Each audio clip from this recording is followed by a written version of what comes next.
एक शहर में आलोक रहता है। आलोक एक बड़ा कारोबारी है। आलोक की एक बेटी है जिसका नाम नेहा है। आलोक की पहली बीवी का कैंसर से इंतकाल हो गया। अब आलोक ने दूसरा निकाह अंजना से कर लिया। रंजना आलोक का बहुत ख्याल रखती है। रंजना सुबह सुबह आलोक के लिए चाय लेकर आती है। अरे रंजना, तुम सिर्फ हम दोनों का ही ख्याल रखती हो, अपना भी ख्याल रखा करो। आप दोनों के अलावा और मेरा है ही कौन? हाँ, लेकिन तुम सुबह देर तक सो जाया करो। ये चाय वगैरह मैं खुद ही बना लिया करूँगा। अच्छा सुनो, मैं तुम्हें बताना ही भूल गया कि मुझे 1 महीने के लिए दूसरे मुल्क जाना है। तुम अपना और नेहा का ख्याल रखना। लेकिन हम 1 महीने तक कैसे रहेंगे? मैं रोजाना वीडियो कॉल करता रहूँगा। मुझे भी कुछ कहना है। हाँ कहो ना। ये नेहा के स्कूल का फॉर्म है, आप इस पर दस्तखत कर दीजिए। अरे तुम इतनी सफाई क्यों दे रही हो? मैं तुम पर भरोसा करता हूँ। लाओ, बिना पढ़े ही दस्तखत कर देता हूँ। पहले आप पढ़ तो लीजिए। तुमने पढ़ लिया तो समझो मैंने भी पढ़ लिया। आपको कब जाना है दूसरे मुल्क? आज शाम को ही मैं अपना ATM और क्रेडिट कार्ड देकर जाऊंगा, और घर पर रखा कैश भी तुम इस्तेमाल कर लेना। आलोक ने पेपर्स पर दस्तखत कर दिए और शाम को विदेश रवाना हो गया। नेहा अपने कमरे में सो रही है। आज उसे जगने में देर हो गई।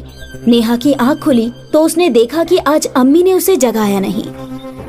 अम्मी, आज आपने मुझे जगाया क्यों नहीं और नाश्ता भी नहीं लगाया? हाँ, मैं तो तेरी खिदमत करती रहूँ ना, जैसे कि तू कहीं की महारानी है जो हर सुबह तुझे जगाकर नाश्ता कराऊं।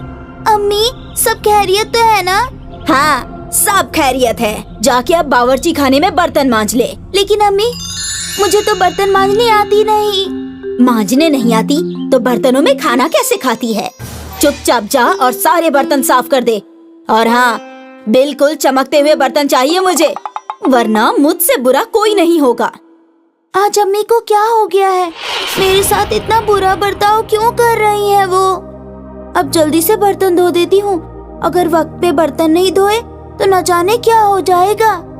नेहा बावर्ची खाने में जाकर जैसे तैसे बर्तन साफ करती है और उसे अपने अम्मी अबू की बहुत याद आती है। नेहा ने बर्तन साफ कर दिए और अपने कमरे में चली गई। दोपहर को नेहा को भूख लगी है और वो अपने कमरे से बाहर आई। उसने देखा कि रंजना सोफे पर बैठी है और टीवी देख रही है। मुझे समझ में नहीं आ रहा कि अम्मी से खाना मांगू या नहीं। वैसे ऐसा भी तो हो सकता है कि सुबह उनका मूड किसी बात को लेकर खराब हो, लेकिन अगर ऐसा है तो फिर अम्मी ने मुझे खाने के लिए आवाज क्यों नहीं लगाई? अम्मी रोज तो ऐसा नहीं करती, पर अब्बू के जाने के बाद से ऐसा ही चल रहा है। रंजना की नजर नेहा पर पड़ जाती है। क्या हुआ? यहाँ क्यों खड़ी है? अम्मी, भूख लगी है। अरे, ये भूखे लोग भी ना चैन से नहीं बैठने देते। कभी कुछ तो कभी कुछ। चल जा, बावर्ची खाने में जा और जो खाना रखा है वो खा ले। जी अम्मी, लेकिन बर्तन भी साफ करके रख देना। नेहा बावर्ची खाने में गई तो उसने देखा कि वहाँ रात का बासी खाना रखा है। नेहा की अपने अम्मी के पास जाने की हिम्मत नहीं थी, इसीलिए उसने रोते हुए वो खाना खा लिया। इस तरह 1 महीना गुजर गया और आलोक के वापस आने का वक्त हो गया। रंजना बेड पर बैठकर इंस्टाग्राम चला रही है। आलोक आज पूरे 1 महीने के बाद वापस लौटा, लेकिन रंजना ने उसे नजरअंदाज कर दिया। रंजना, तुम मुझे ऐसे नजरअंदाज क्यों कर रही हो? अरे भाई, मैं इतने दिनों बाद घर आया हूँ, क्या तुम्हें खुशी नहीं हुई? ओ हाँ, समझ गया, मैं तुम्हें वीडियो कॉल नहीं कर पाया, शायद इसी वजह से मुझसे नाराज हो। रंजना, मैं बहुत परेशानी में था और अब मुझे बुखार भी है। इतने पागल क्यों हुए जा रहे हैं? क्यों इतना शोर कर रहे हैं? अरे विदेश से ही आए हैं ना, किसी फौज से थोड़े ही ना, जो घर को इतना सिर पर उठाकर रखा है। मतलब ये क्या हो गया है तुम्हें?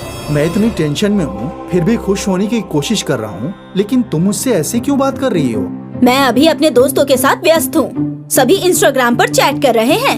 रुको, अभी बाद में बात करते हैं। रंजना अपने फोन पर लग जाती है। आलोक गुस्से में कमरे से बाहर चला जाता है। नेहा बाहर खड़ी होकर सारी बातें सुन रही है। वो अपने अब्बू को 1 महीने में हुआ सारा वाकया बताती है। आलोक बुखार से तप रहा है, लेकिन उसका ध्यान नेहा रखती है। रंजना उठकर भी नहीं आती। क्या हुआ अब्बू? आप किस टेंशन में हैं? बेटा, अब तेरे अलावा कौन है सुनने वाला? हमारी कंपनी डूब गई, मेरे ऊपर बहुत कर्जा हो गया है। कोई बात नहीं अब्बू, आप टेंशन मत लीजिए, सब ठीक हो जाएगा। नेहा आलोक का अब और भी ज्यादा ख्याल रखती है। नेहा अपने टैबलेट में ऑनलाइन क्लासेस ले रही है। आलोक भी वहीं बैठा है। तभी वहाँ रंजना आती है।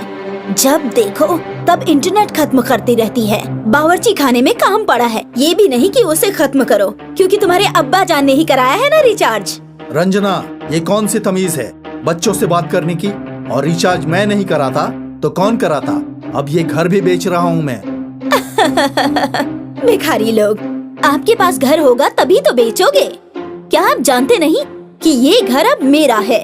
मैं कितनी अमीर हूँ आपको अंदाजा भी नहीं। और आपका बिजनेस वो तो डूब गया है, मुझे सब पता है। अब तुम दोनों बाप बेटी गरीब हो। ओहो, तो तुम्हारा सलूक अचानक बदलने की वजह ये है। चलो अच्छा हुआ, तुम्हारा असली चेहरा मेरे सामने आ गया। तो सुनिए मोहतरमा, जिस दिन आपने वो दस्तखत कराया था, मुझे पता था कि वो कागजात मेरी जायदाद के हैं और मैं गैर मुल्क नहीं गया था, इसीलिए मैंने वीडियो कॉल नहीं किया। मैं तुम्हें बताना चाहता हूँ कि ये घर पहले ही मैं भारत सरकार को गिरवी रख चुका हूँ। तुम्हारे पास कुछ नहीं है। नेहा ने जासूसी करके सारे सबूत इकट्ठा कर लिए हैं, जिसकी वजह से तुम्हें कैद की सजा भी मिल सकती है। मैं और नेहा अब यहाँ से जा रहे हैं। रंजना वहीं खड़ी रह जाती है। उसको समझ नहीं आता कि अब वो क्या करे। नेहा अपने अब्बू के साथ वहाँ से चली जाती है।